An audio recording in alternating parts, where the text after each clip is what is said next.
The advice and opinions expressed by the hosts of Autism Live and her guests are meant solely as suggestion and should not be in any way construed as child-specific advice. Any choices you make in determining your child's treatment are completely at your own discretion.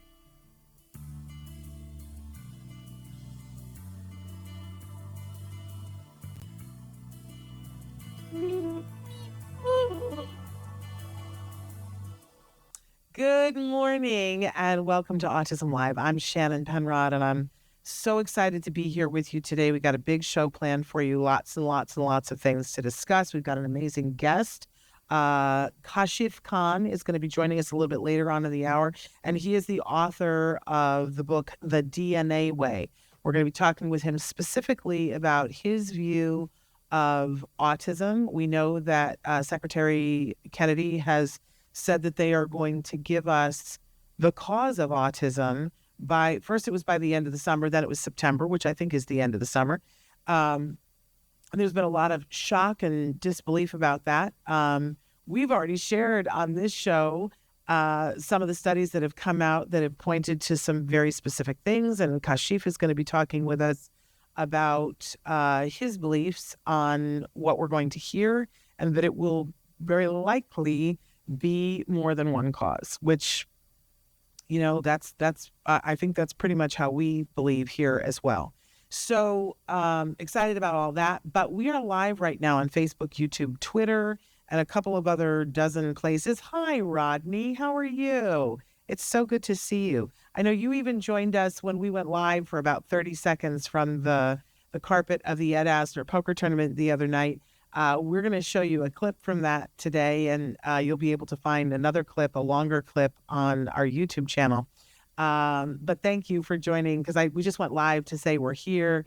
We used to do those live on the carpet. It's an endeavor. You know what I'm saying? So now we record, and it's just so much easier on my 62-year-old head. You know, when you watch these presenting shows for the Oscars, they have a team of people, and they'll have a moment where they'll go, okay, now let's throw to another part of the carpet. We don't have that capability. So, you know, it's just me vamping for an hour and a half with celebrities coming by, and they're a little discombobulated by it because they'll walk up and we're having a conversation, and then I have to tell them that we're live. So we've stopped doing it that way, much to my relief. But anyway, it's still such a wonderful event and wonderful celebrities who are there to support our families. So we'll show you that in a little while. Okay, so let's talk a little bit about, as I said, we're live right now on Facebook, YouTube, and Twitter. Our fabulous Chris Desmond will show you some of the ways that you can connect with the show, some of the different ways that you can be watching and communicating with us.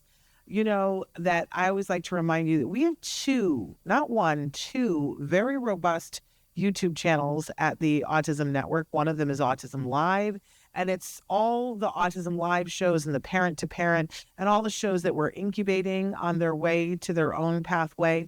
But then we have the Ask Dr. Doreen program, which is very much a standalone, chugging along just fine on its own. So it has its own YouTube channel. And you can go there and watch on either one of them. There's over 14 years of content, which is a little bit amazing. Hey, Anthony. I'm so excited that you're here. Anthony's been a guest before. He says, this show is amazing. I've been on it 4 times now. Hopefully there will be a 5th time for me to be on it. Absolutely. I'm sure we can make that happen. I happen to know people who book people. So I'm sure we can make that happen. How are you doing? How are things going for you? Let us know. Are you still working the same place? We'd love to hear from you. Anyway, thrilled to be here this morning. And as I said, 2 YouTube channels. But that's not the only way to be watching us, right? You can be watching us on Facebook Live. You can watch us on Twitter. But the other way that you can listen to us is in podcasts. It's a free download wherever you get your podcasts. You know, we're on Spotify. We're on iHeartRadio. We're in all those places. And it is a free download. Now, that's a little bit of a, you know what they say, there's no free lunch. Someone's got to pay for it. There is a cost when you download the free podcast. And obviously there's a cost for the electricity to do the show and the whole thing. And we, from the beginning, have said that we did not want the cost of the show to ever be a subscription thing where you have to pay. I hate that. I really do. And I remember early on when my son was diagnosed with autism that I got invited to a conference that I really wanted to go to. And there was an expert who had a book out, and I really wanted to go and hear what they had to say. And I couldn't afford the book. The book was like $28, and that was more than I had on my couch cushions right then. But I really wanted to go to the conference. But where was my son going to be during the day, and how was I going to pay for the conference fee? It was more than I could do. And I remember thinking then, I wish there was a place where I could go and ask questions. I wish there was a place where somebody could showcase guests that could, potentially have more information and that I could ask them questions. And wouldn't it be nice if it was available 24/7, where if he's not asleep till 3 o'clock in the morning, at 3:30 in the morning, I could look stuff up online. Well, that led to us doing this show. And I'm very proud of the fact that we're now in our 15th year. And it's free to you because we didn't want that to be a stumbling block to you getting to information. Now, when I say you, we assume that our audience is the autism community, and we always appreciate that starts with individuals who are themselves on the spectrum. Whatever words they use to describe that, we embrace because it's individual, right? But we also include in this community everyone who loves those individuals. So if you're a teacher, you're a parent, you're a sibling, you are a love interest, then if you're an employer, we want for you to be here too, because if you care about these individuals, we know that we can work with them to be good allies, good accomplices, as my friend Amy Gravino says. So that's what we're about here. Our whole mission is to provide information and inspiration. That's what we do. And, but in any case, it's free on all those places, but you will listen to ads. That's just sort of the trade-off. And we hope that you accept and embrace that and go, woohoo, I don't have to pay for this. But some of you have said, Shannon, I'd like to, give a little bit to defray the cost because I'd like to have it ad-free. We made that possible for you as well. glow.fm/autism-live. When you go there, it's $5 a month to get everything we do. That's Autism Live and all of the shows we're incubating, but it's also Ask Dr. Doreen. They show up immediately in your inbox whenever we publish, and they are ad-free. So that is your option as well. We hope that you will check that out if that's what you're about. Okay, so we've got an amazing guest. We're going to get to that, but I always like to hit the jargon of the day. And if we end up having time, there's a couple of things going on that I might also want to talk about. But so our jargon term today is one that I feel is very important: social reciprocity. We talked a lot yesterday with Dr. Granpeesheh about social challenges and what kinds of things and how we really can problem solve. I love that she talked about that it's really critical to focus on what the individual person is into. That if we're making it possible for them to work and play in the areas they want to, that they will meet like-minded people, and that we will be set up for success for socialization to happen in a natural and organic way in which we can support them. But let's take a look at what this jargon term social reciprocity is and see if we can't make some heads or tails of this. So we're starting with our Google AI definition. Social reciprocity is the ability to engage in a back and forth exchange of social interactions where one's behavior influences and is influenced by the behavior of others. It involves the ability to initiate, respond to, and manage interactions. And really that includes dealing with when communication breaks down, right? So I always like to think of this as the tennis ball that's going back and forth. And, listen, let's face it, we're all somewhere different on the spectrum of being good at this, right? I know some people who are just brilliant at this and they do it effortlessly, and you would never think for a second that they were having to think about something because they're just so good at this kind of thing. And then there are people who appear to be good but are struggling on the inside, right? And then there are people who are really lost here, where maybe they've got one side of it that they can communicate their needs, but seeing if that's working and responding when somebody asks them a question might be really challenging for them.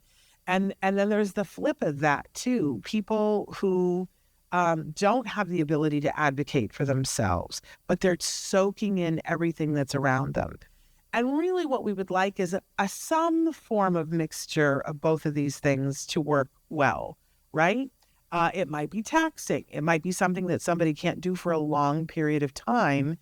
But I know people talk about masking. And there are times when you will pretend to have a skill that really is very taxing for you. And that is a distinct possibility. But what we'd love is for it to not have to be, I love in My Fair Lady when it's the whole thing, they're teaching her how to speak in a way that she can be understood other than her Cockney voice. And there's the moment where the guy says, by George, I think she's got it. It would be nice if we could help support individuals to get to the point where it's not taxing for them. Let's go ahead and look at our next definition. This is our working definition for this. Social reciprocity is about playing and talking with others in a way that feels fair and friendly. This is really what we're talking about getting to, not the masking. It means taking turns. It means listening and responding to what others are saying. When we practice social reciprocity, we learn how to be good friends and enjoy our time together. It's like a social dance where everyone gets a chance to participate and feel included. And I love this definition. This comes to us from goalie.com. But I do think that there are times when we start to learn a skill and we're not good at it. And it can feel very awkward, right? I remember when I was learning how to drive, I wanted to look like my mother when my mother would drive. And my mother at that point in her life smoked a lot of cigarettes. And I can picture my mother with her cigarette in one hand, driving with the other hand, singing on the radio, turning the wheel with one hand. And I just thought it looked so glamorous. Right now I go, that's really dangerous and unhealthy. But at the time, as a teenager, I was like, I want to look like her. But when I drove, it was the hands at 10 and 2. And I was looking at that mirror and looking at that mirror and like, oh my gosh, focusing to get, it was a lot to take into consideration. I think now I'm still not good at driving and talking. I'm one of those people, but where I really have to focus. But I think that, the skills became much easier for me. They became much more fluid.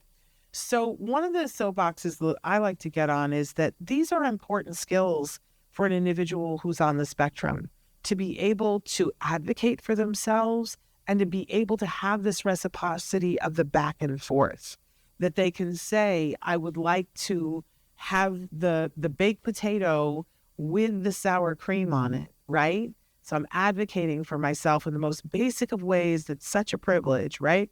But if somebody then asks them a further question, that they're able to take that information in and respond to that.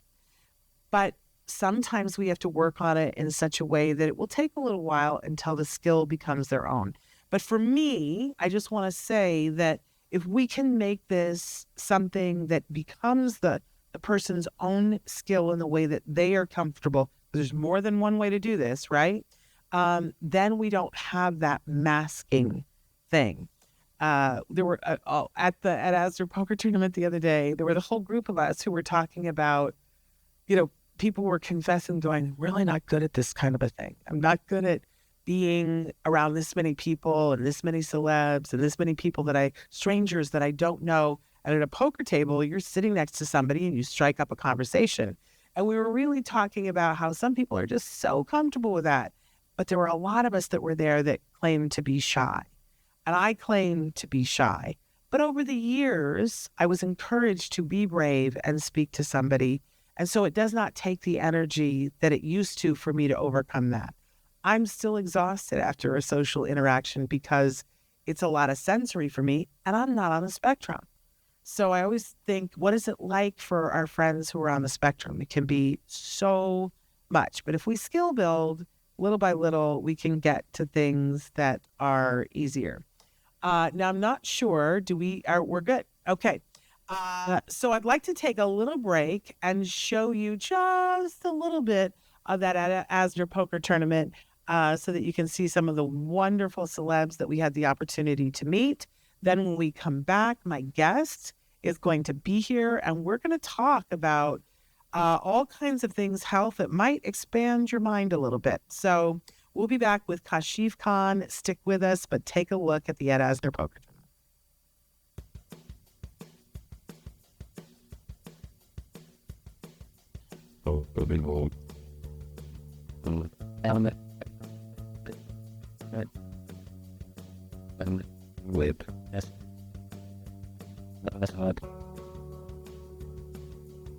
I'm so proud of our mommy warriors out there, especially those first, second wave that we really didn't have the resources that everyone does today. No, we're here for a good reason. We're here for the Ed Asner Family Center. We're here to raise money for a very important cause. Just because you're not here tonight doesn't mean you can't donate. Where would they go to donate? You can go to teafc.org/donate, or you can go to Poker for Ed and donate there. Okay. I see that, and I really miss Ed. He would be so proud of them and what they have done at that center. And, you still can donate. That it's really, if you think what they're doing at the Ed Asner Center is important, as I do, feel free to make a donation of any size. You can do it through the poker tournament. You can still do Poker with Ed, or you can go just to their website, teafc.org. It stands for the Ed Asner Family Center.org, and click the donation button. And they'll take stuff too. Like, they're always asking for donation of art supplies. It's about to be a great time of year to go and buy art supplies en masse, and then you can make a donation. They'll take crayons, even I've given them a bucket of old crayons that they melted down for a project. So everything is welcome, and they're doing amazing work there. So I hope you check it out. It's really, I love watching that. I got particularly emotional about meeting Josh Malina for the first time. I've always loved him as an actor.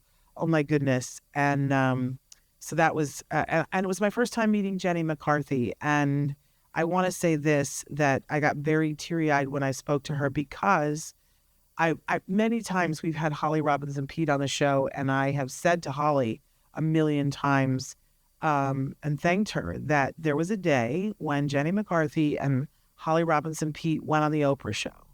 And it was a couple of months after my son was diagnosed. And they saved us because they spoke about the realities of being parents.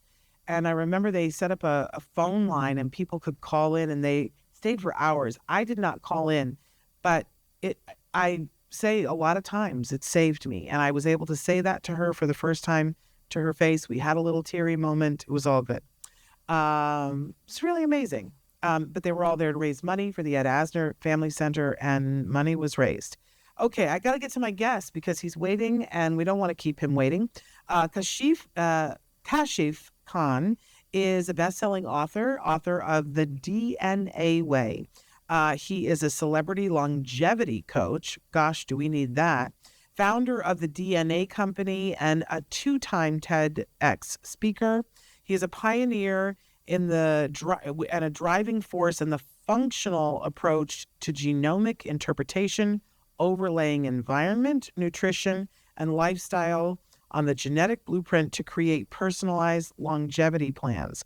And there's so much more. He's got tons and tons of credit, but we're going to let him talk a little bit about that. So let's welcome, for the first time to the show, Kashif Khan. And Kashif, I understand they call you Cash. They do. Is that okay for me to call you Cash? Yeah, great. It's been a pleasure to meet you. Nice to meet you as well. And you look great, and you sound great. I know you had another live interview this morning, so we weren't able to approve. I want you to look at your lower third and tell me if it says what it's supposed to say, or we can fix it. There you go. It looks amazing. Okay. I nailed it. All right. Fabulous. So thank you for taking the time to be with us. I know that some of the things that we're going to talk about today, we've already talked about. You've been amazing as a teacher and as a speaker and a thought leader, talking to people about how to get to their best health. Is that fair to say? Yeah, using personalized insights like genomics and the gut, and exactly that. Yeah. And yet you asked to come and talk with us about autism today. because you have some things to say about that. We know that RFK has said that he is going to be presenting with all of us with the cause of autism by September. And you have some things to say about that. We've been talking a little bit about it too here on the show, but I'm very interested to hear your thoughts. Sure.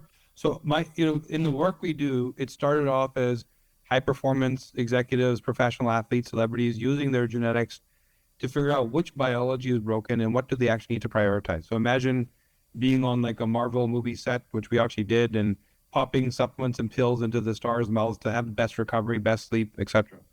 In that work, because we were discovering the genome, we started to see how it applied to so many other things like breast cancer, Alzheimer's, libido issues, you name it. And eventually the children of the people we were working on, we started to hear, can you actually help with this behavioral development issue? Can you help with this ADHD? Can you help with, and the list went on and on and on.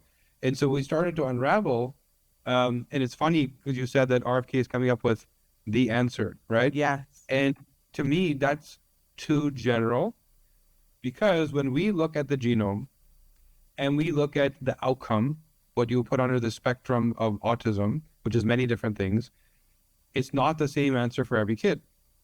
And this is why there's so much debate and so much variability between, do certain medications cause things, do certain environmental factors? Is it a genetic innate thing that's with birth and we can't do anything about, and we need a genetic therapeutic? And there isn't one single answer. There needs to be a bio-individual answer, which is, let me take this one child, understand their biological capacity and biological failures, and then address which environment, nutrition, lifestyle factors they were not genetically designed to cope with. Yeah. And in their unique case, cause, whether it's neural inflammation or lack of neuroplasticity, which if different choices were made, maybe wouldn't have affected this child. Yeah. And when we get bio-individual like that, which we now have the technology to do, genomic sequencing is very real. And we now have the interpretation functionally, not just this gene equals that. It's more like, here's these system and pathways that might be broken. We now actually can ask these questions with certainty around why this debate over a certain thing, whether it's a vaccine or a medication or a food, affects one child and doesn't affect another. And we talk about this kind of thing on the show on a regular basis. I want to pause for just a second, though, and address, because I am a mom of somebody who was diagnosed with autism, and I know it's a very sensitive subject for all of us that are parents, that sometimes when people talk about, well, if this hadn't happened, and then suddenly we feel this guilt. And I just want to address this because that's not what we're talking about here. No, right. You can't. What you can't, when you're told that go do whatever you want, and when something breaks, it's the doctor's job to fix it. If that's what we think health and wellness is, then why would we think otherwise? When the people that are meant to protect us, that we pay into our insurance plans, etc., that's what we believe. And the eyes are opening and people are waking up to that we actually have more control than we think, and there's causes that are controllable. So no fault of any parent, no fault of any child. It's more fault of people have been screaming from the rooftops that this is the day my kid changed, something happened, and the people I needed to listen didn't listen. And so that information never got distilled back down to the parents. And so, of course, these things would come up. Now, source of guilt, no. Source of, if I know the cause, if I know a certain biological failure, hormone system, detox system, methylation system, I can now start working on solving the right problem.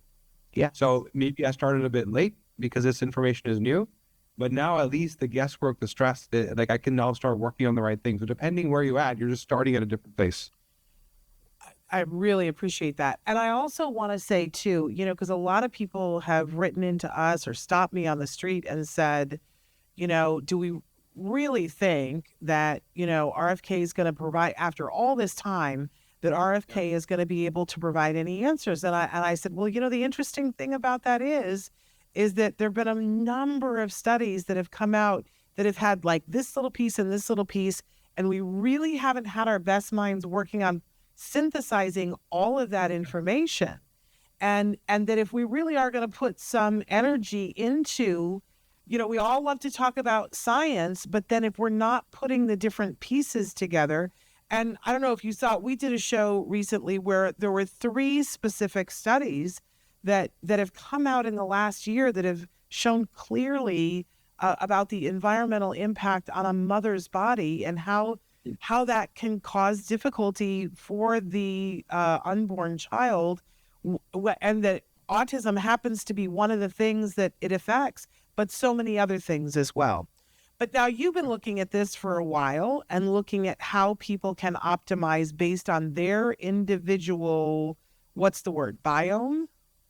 Is that the word? Their genome. So Genome. it's really, so think about your DNA as an instruction manual. So you have 50 trillion cells that make up the human form. Every single cell has inside of it DNA. And depending if it's a kidney cell or a heart cell, it's reading the kidney page or the heart page to know how to do the job it's supposed to do. And if you read this book, there's spelling mistakes, there's pages missing, there's paragraphs that are in the wrong place. And so if that's a particular job or paragraph or section or whatever, all of a sudden that job is being mal-instructed or sometimes instructed a little too well. There might be a duplicate. So if you read that instruction manual, you start to see that perhaps the mother, like whom you said, has a toxic burden in her body was because there's certain detox pathways that she was lacking. Yeah. And exact same community, exact same habits, exact same school, another mother doesn't have that toxic burden because she was not lacking those detox pathways. Take me, for example. There's a gene pathway called GSTM1. And GSTM1 is a primary driver of glutathione activity in your gut. Glutathione is this master antioxidant that helps you neutralize and detox toxic threats. So that gene, there's a phenomenon called a copy number variation, which means it's not about a variant or a mutation or a spelling mistake. You might just be missing the gene. The entire thing doesn't exist. And that's the case for me. The GSTM1 gene, which is meant to defend your gut against the pesticides, plastics, packaging that come along with your food, I don't have that gene. So now when people believe a certain nutrient or preservative to be safe, but you're missing this gene, it's not the same context anymore. I'm going to end up with leaky gut. I'm going to end up with Crohn's, colitis, IBS, toxic substrates exiting my gut wall, straight into my, crossing my blood-brain barrier, getting into my brain, causing inflammation, right? So the exact same choice of, do I eat that bread that was sort of, the wheat was dried with the drying agent so that it could be stored in a grain silo? Doesn't matter for most people, but it matters a lot to me. Yeah. Right? And so now you can ask this question of every biological function, from the way you make hormones to the way you process neurochemicals. Some people are more reward seeking. Some people have more anxiety. Some people are more emotional. That's all genetically predetermined. The maps all exist. You could ask this question about your metabolism. Does it matter if this child eats carbs or not? Does it matter? Can they actually handle a high-fat keto diet, which some people use to help the brain? So all these questions we ask can be addressed uniquely. And that goes back to the very first thing I said, that I don't see how we can come with the answer because we are not all the same people. So how would that answer apply? We can come up with big paradigm level thinking, which is the toxic burden is causing inflammation. You know, the disrupted gut is causing lack of immune function. We can come up with big concepts like that, but each individual needs to focus on their unique broken biology to know what the priority is. And I think you're right on the money. I think that all the thought leaders that I'm talking to are coming to the same spot where we really need to know causes, but then we need to look at each individual and get them as healthy as possible. Now, for you, how did you find out that you were missing this page in your genome? So it's funny because this stuff that I speak of, usually it's like going to a PhD, a clinician, a scientist of some sort. And I actually don't formally come from the industry. So I actually ran a agency for technology startups in Toronto where I live to help them grow. So I was like the entrepreneur that could see the opportunity that they didn't see because they were new. And as a consultant would help them grow. I got sick. So I got eczema all over my face. I got psoriasis all over my body. I had gut issues, depression, reflux. The worst part was migraines. I couldn't function because of the pain. And my simple question to the doctor was, I've never been sick. Now all this stuff is happening all at once. What did I do? What did I eat? What did I breathe? What did I touch? I must have done something. And that was the first time that I knew that's not what the allopathic healthcare system does. It's diagnose and prescribe. Here's what your thing is called. Here's the pill you need to take, versus why did it even happen, which is the functional interpretation. So being the problem solver entrepreneur that I was, I funded my own research and I started studying naturopathy, homeopathy. I took courses at Harvard around genetics. Traditional Chinese medicine, even you name it, I touched upon it. Then I started to learn that me living in the exact same neighborhood as my business partner, eating lunch with my business partner every day, being the same age, same ethnic background, similar family. He wasn't sick, I was. So I started to believe that, yes, I'm actually sick, because if I triggered something, why didn't it trigger in him? Then the bio-individual nature of there's very specific gene pathways that he was doing well, that I wasn't doing well, and there's something that I was doing well that he wasn't doing well. So no surprise that only I got to the inflammation level of a diagnosable disease and he didn't. So now that research took me to getting my arthritic mother, who was bedridden, out of bed, who now goes to the gym with a personal trainer, who couldn't get out of bed. My anxiety-induced niece, who was failing school and trying to run away from home, to now thriving in university, and getting friends off of medication, etc. I then realized sense of purpose. Up until now, everything I've been doing is transactional. This is beyond that. Maybe I was put here for a reason. And I literally walked up to my business partner and said, you keep the company. In fairness to you, I found my purpose. I'm going to work on it. I then spent the next 3 years studying 7,000 people one by one to understand how the combination of their unique genomic profile with their environment, nutrition, lifestyle equal their net result. Yeah. And for some people with genetic markers pointing to disease, they never got them.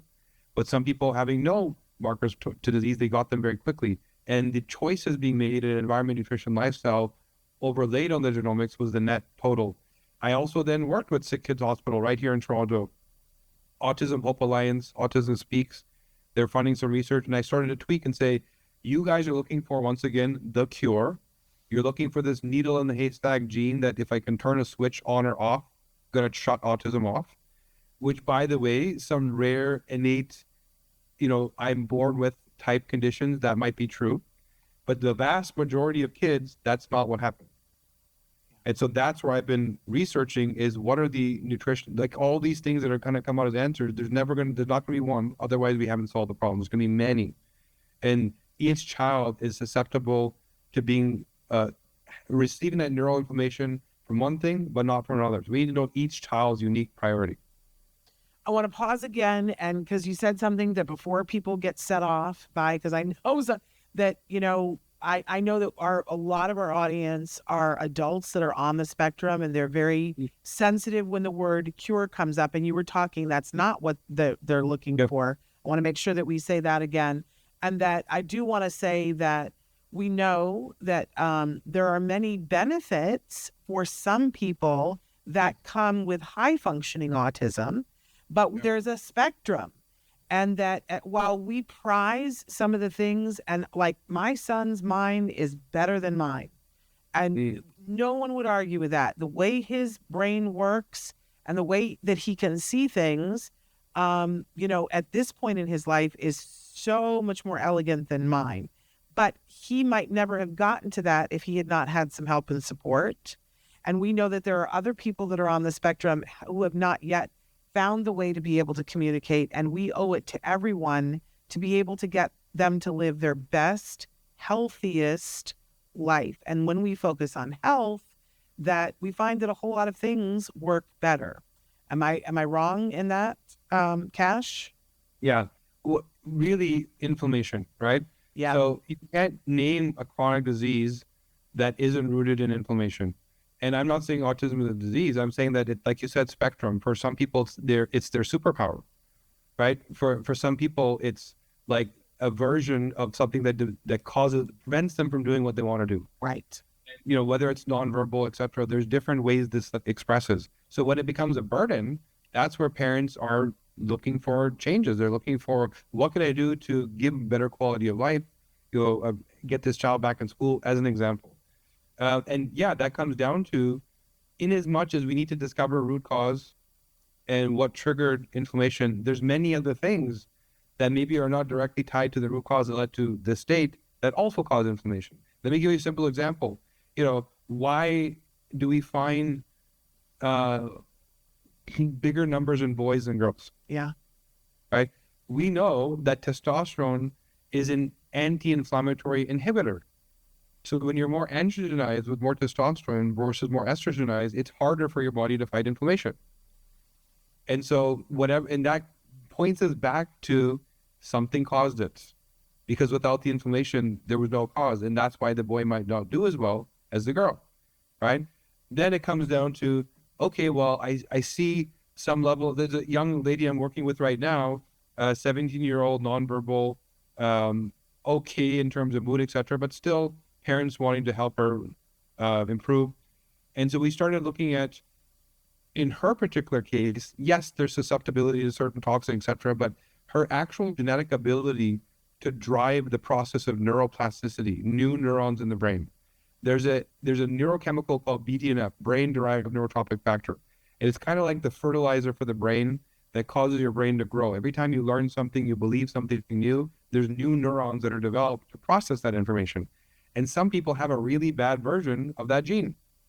And so now all of a sudden, they just don't do a good job of neural development. And so whatever thing affected them in their youth, they never recovered from. So now, as opposed to saying, you have autism, let me cure it, which is the wrong thing to say, it's more like in this particular young girl's case, she has neural inflammation with lack of ability for neuroplasticity. So we gave her some peptides, we gave her some nutrients, we gave her some therapies that worked on the actual unique problem for her, which was just lacking neuroplasticity. And now she's doing better, right?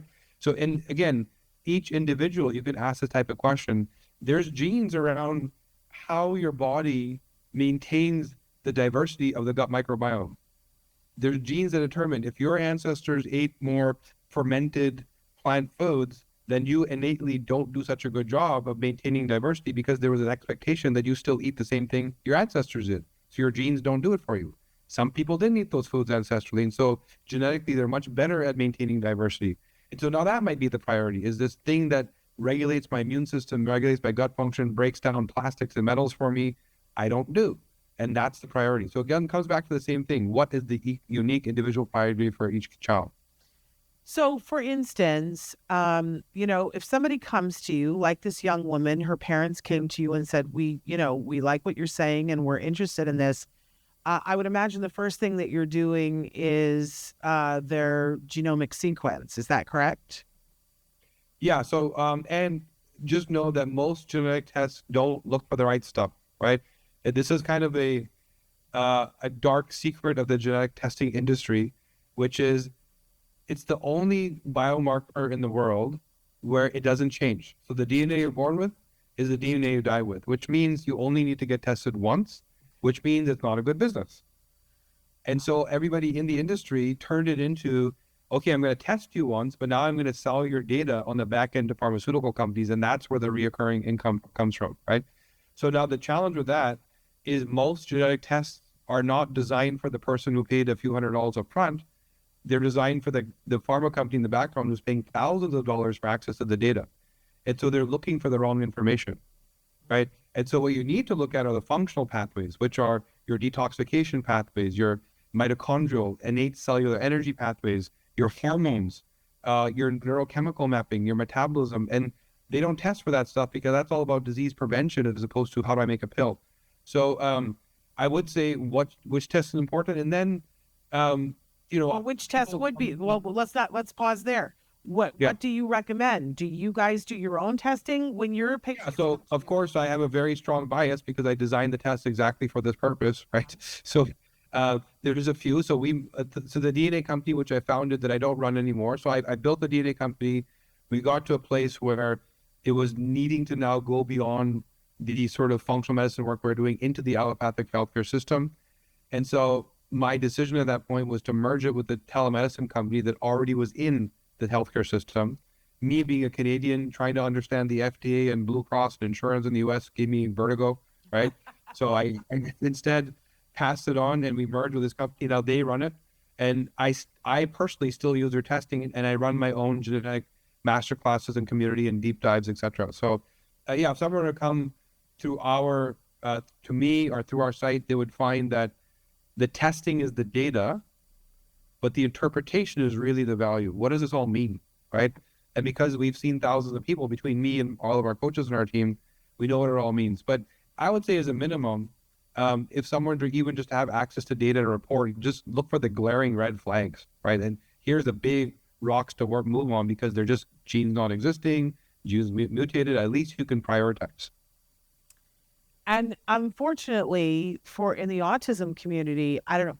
I'm one of the older parents. My son's 22 now, and 20 years ago, what they did was they said we'll test for Fragile X, and that's the only thing they tested for.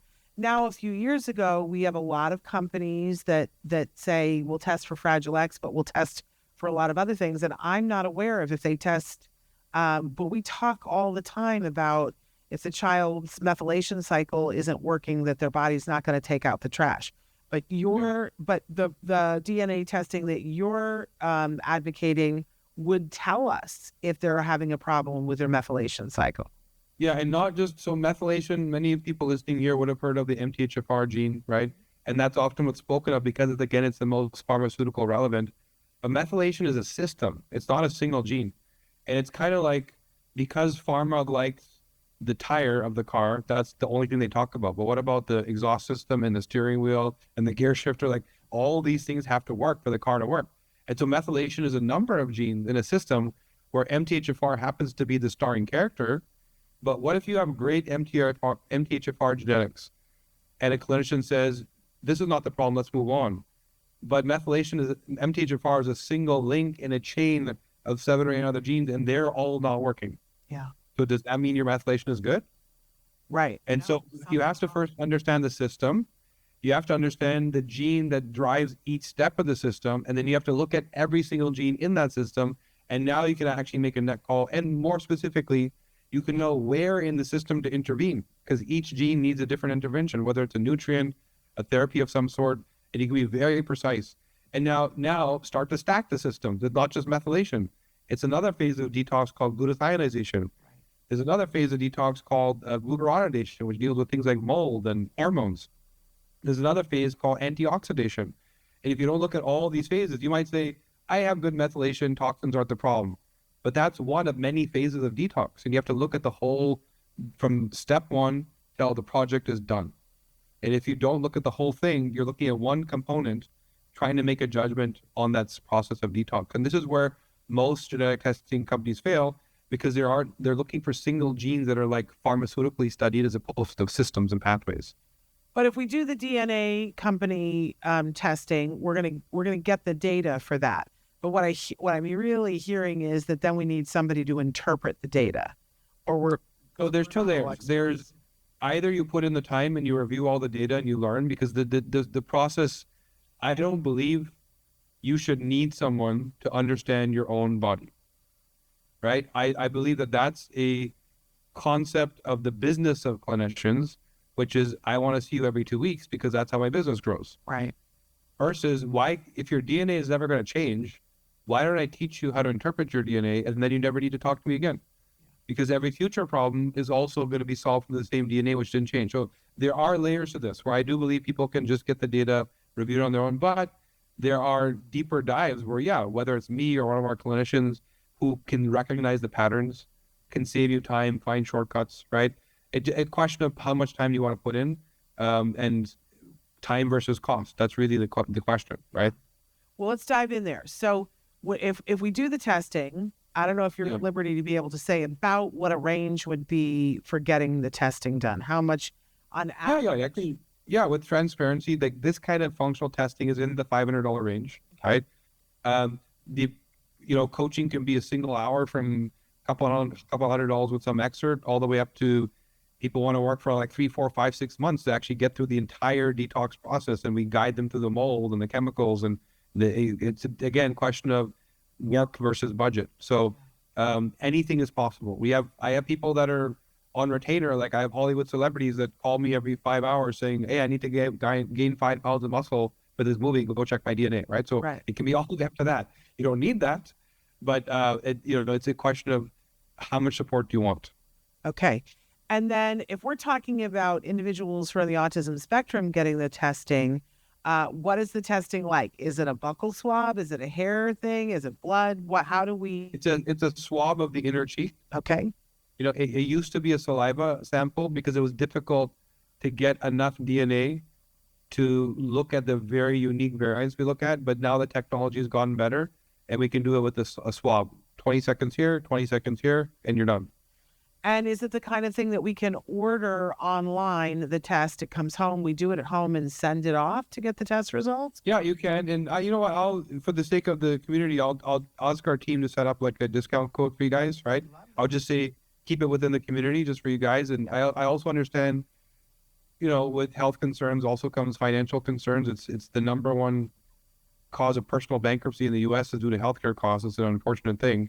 So I want to also extend and help that. So I'll share with you a way for people to do that. Okay. Right. And we'll put it in the And also share, sorry? We'll put it in the notes on the show because people will be watching this for years to come. So we'll put it in the notes on the show. Wonderful. But I'm sorry, I interrupted you. Go ahead, finish saying what you were saying. And I would also say many of you may have unique circumstances and may have questions about whether this is even the right thing. And I will tell you, there's some people that I will hear your story, and I might tell you that genetic testing is not the first place to start. Right. We might hear your story and recognize maybe there's something to do with the gut, or because we've been through it so many times before. So I would suggest perhaps even I'll host like a Q&A or a webinar of some sort where people can show up live, and I'll literally live Q&A right there on the spot just to help you understand what the right tool is for you. It might not be this, it might very well be this. Well, let's talk about what your website is. Where can people find out more information about you? So I would say the best place is Instagram. And through Instagram, you'll find my website and all these links and webinars and all sorts of stuff. If you just want to keep learning, you can show up to live webinars. My Instagram is Kashif Khan Official. And what I do, I'll share that link with you also.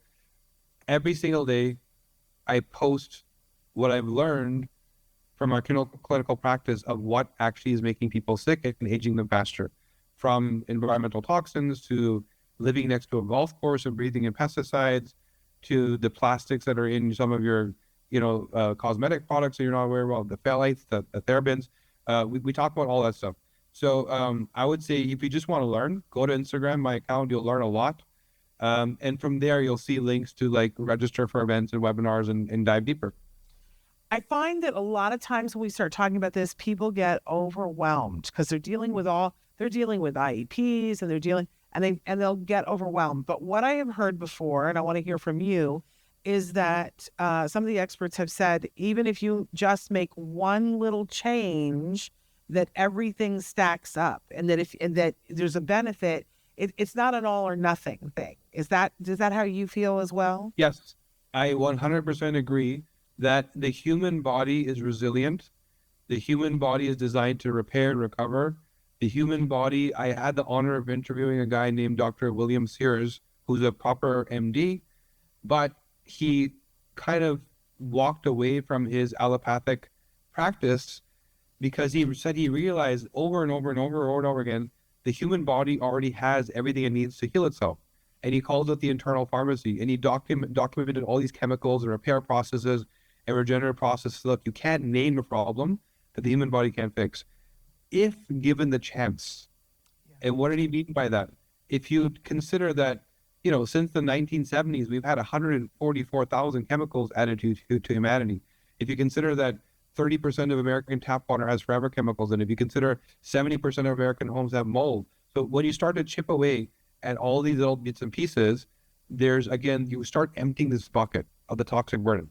And once you take it from an 8 out of 10, where you're choking the cells and they don't function, down to like a 3 or maybe a 4, now all of a sudden the regenerative and repair process actually have a terrain where they'll actually be able to do their job.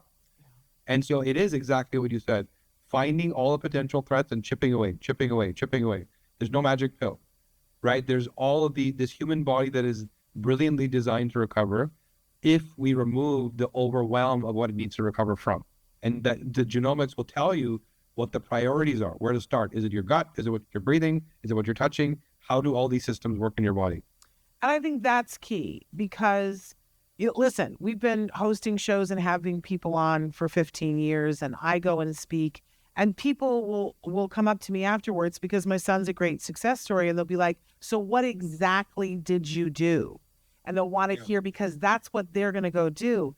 But everybody always has to realize that's one individual.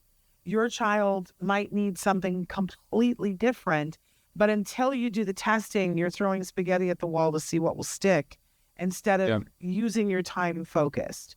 So I do think, I hope we're getting to the point where people acknowledge that individuals on the spectrum are people, and they are as different as snowflakes are from each other. And that we owe it to them to find out what it is they need. But I also can hear the parents, because there's an expression in the autism community that the apple doesn't fall very far from the tree. The puppies don't have kittens. And that a lot of times, I remember the first autism conference that I was at after I had been diagnosed with an autoimmune disorder. And I heard another mom say about how she had been diagnosed with an autoimmune disorder. And I had a microphone in my hand, and I said, I'm just curious. There was like maybe 50 people standing around. I said, how many of you have been diagnosed with an autoimmune disorder? And they all raised their hands. And I went, why is no one looking at that? Why do all of the moms have an autoimmune disorder? That to me was huge moment. And you're exactly right that when we study genomics and we are in practice working with people, somebody will come in with Parkinson's, somebody will come in with multiple sclerosis, somebody will come in with an autoimmune condition. And we tell them, these are all the same thing. These are toxic burden, inflammatory insult in your body, the Russian roulette of which hardware failed first, whether it's your nerves, whether it's your cardiovascular system, whether it's your mind. That's a question of genetics of hardware versus genetics of software, which is your detox capacity. And so you're exactly right on that the parents have the same genetics of operability, but they grew up in a different context that wasn't as toxic. And so the progression to the neural inflammation was much slower. And it's like autoimmunity instead of behavioral development.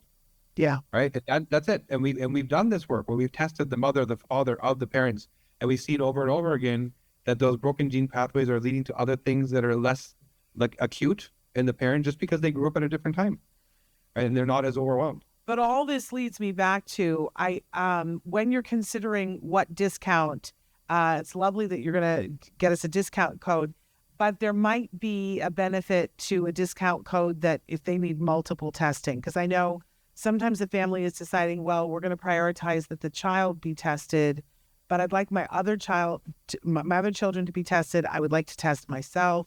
So I offer that as just information, because I think that we're probably looking at wanting more than one test for the family. I do want to address that Jesse has written in and said, hello, Jesse, I'm so glad that you're here with us. So we're down to the end here. We've only got a couple of minutes left, but I'd like to leave our audience with some action items. If somebody were to write in and say, okay, I'm the parent of a 17-year-old, how would you want them best to start? Would you want them to do a phone consultation first or start with the testing? I would say get better informed. So I would say attend a webinar and learn more. Like we're having a discussion here that's very specific. There's more and learning more, and then you'll hear the stories. You'll hear whether this is relevant to you or not. So I would say that, and we can share links to upcoming webinars, etc. Yeah.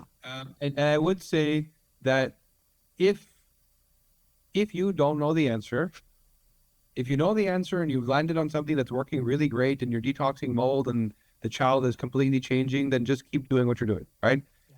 If you're like, I still don't know, and I've tried all this stuff and nothing's working, that's where I'm saying next step is testing. Because you're exactly right as a parent. I don't know where this is coming from. So let's figure it out. And if you know where it's coming from, now you actually know all the stuff you're doing that there's dollars being spent on perhaps isn't needed. And there's one or two key things to support one or two key pathways, and that's all that was needed. Then all this other stuff becomes better optimization. Let's get the terrain to a much better place. Now you can start tweaking and improving and maybe go far beyond what you even expected. So I would say to the parent who feels stuck, that's where this is important. But I also want to, because a lot of times we have people on the show talking about these kinds of things, Cash, and saying, we hope that in a year we'll know this, or we hope that in with 2 years with autism that we'll know this. But to be clear, this is already there and available. We're not having to wait for this, for the science. You have the ability to do these tests right now and get some answers in some cases, correct? Yeah, I would say in most cases, like it's either we're going to provide an answer in terms of which biology is broken and what to prioritize, or we're going to say that this doesn't look like a chronic caused issue. When we look at all these pathways that are the usual suspects, we actually don't see a problem. Now we go back to like innate genetic therapies and things that are coming. In the next 3 years, you're going to see incredible genetic therapies and peptides and regenerative tools that right now we can't even imagine. The technology, I've already worked with a company in South America that's already has the ability to provide a genetic therapeutic that's actually altering a gene pathway. And the first modality is around body sort of composition, so muscle, fat, kind of like a superhuman steroid, right? Just because that's the person that has the big money that's willing to spend on the expensive research project right now. Yeah. That's what they want. But now that same technology, you can then apply other targets using the same tool. And right now the targets are being designed. So I would say a few years from now. So again, the chronic issues, yes, let's get going. The innate and more acute issues, I would just give parents hope that there's some really cool technology coming around the corner very soon. Okay. Well, we really thank you for the time that you're here. Say the Instagram again. Yeah, so Kash, Kash, Khan, so Kashif Khan Official, Kashif Khan Official. And just meet me there and, you can send a message there, send an email, whatever you'd like. Register for our next webinar and see what things are about. And come live on a webinar, just ask whatever questions you want. I do it regularly where we just do it as a service. Show up, ask your questions, bring your personal story, and I'll try to address it myself. There we go. And your book, where can we get your book? It's everywhere. So the DNA Way was published by Hay House some couple of years ago, and they wanted me to tell the story of how I use genetics to heal myself and my family. And so it's been, it was published a couple of years ago, and it's wherever you buy books, everywhere. And can I tell you, that was the thing that really grabbed my attention about you, because having a book published by Hay House is no small thing. That is a huge big deal, and much props to you, because thank you. That's actually, it's funny because how we went about it was I hired a publishing agent and said that I have something the world needs to know. I need to write a book. Yeah. He said, well, I am like this publishing agent guru. I have 70 doctors that I represent. I'll get you to a publisher. He asked me, who was the ideal publisher for you? I said, Hay House. Yeah. I said, the culture, the people, the audience, those are the people that need and value what I'm talking about the most, and will also sort of spread the gospel, right? So, no deal, right? He said, not going to work. You're not a doctor. You're not this. It's not going to work. And no. So, I went to an event where the CEO of Hay House was going to be there, and I ran his genomics, showed him everything that he needed to know. He was so blown away that they called me saying, we want to pay you to write a book. Nice. And nice. So, yeah, because they also knew the world needed to know. Yeah. And it was meant to be. And it was like, so I spent some time it's just pure give back. Let me just write this thing so the world actually has access and knows. Amazing. Well, that's a great story. And you did it on your own. I love that. Well, we really appreciate you taking the time to be here with us and share the information. We hope that people find you and ask more questions and find their way. But it should be a very interesting year. I think we're going to hear a lot of things and that the general public is going to hear a lot of things that have been there, but nobody paired it with anything else or paid attention to it. And it's time. It's time to pay attention. I agree. And I love that the focus is that, why wouldn't we help this community to be as healthy as possible? For me, that just feels like almost a civil rights issue. Let's make sure that our kids are healthy. They have a right to be healthy, and that will help them lead their best lives. But I thank you so much for all of your work and all of your time. We'll have to have you back on the show at some point, but I appreciate you very much. Let us know what the discount code is, and we'll make sure that we'll include it. I'll send you all that. We'll take care of it. All right. Thank you so much. You take care. You too. Bye-bye. You guys, I hope you enjoyed that. I did. I just want to give a programming note that on Monday, we are having a very special guest who's going to be joining with us on PBS. Last Saturday, they debuted for the first time a show with the leading character is a woman on the spectrum. And that character is being played beautifully and artfully by a young woman who is authentically on the spectrum. And she is going to be joining us on Monday to talk about the show and to talk about herself and what it's like to be a working actress portraying, because, we have lots of actors that are on the spectrum who will come and, it's a very interesting thing because they're portraying someone who is not them. And often the type of autism that the character has is different than their type of autism. So we are so excited to be speaking with this actress on Monday's show live. So you want to tune in and hopefully, if you get the opportunity, check out the show on PBS. But we'll be back on Monday. Until then, give your kiddos a hug from me and one for you too. Bye-bye for now.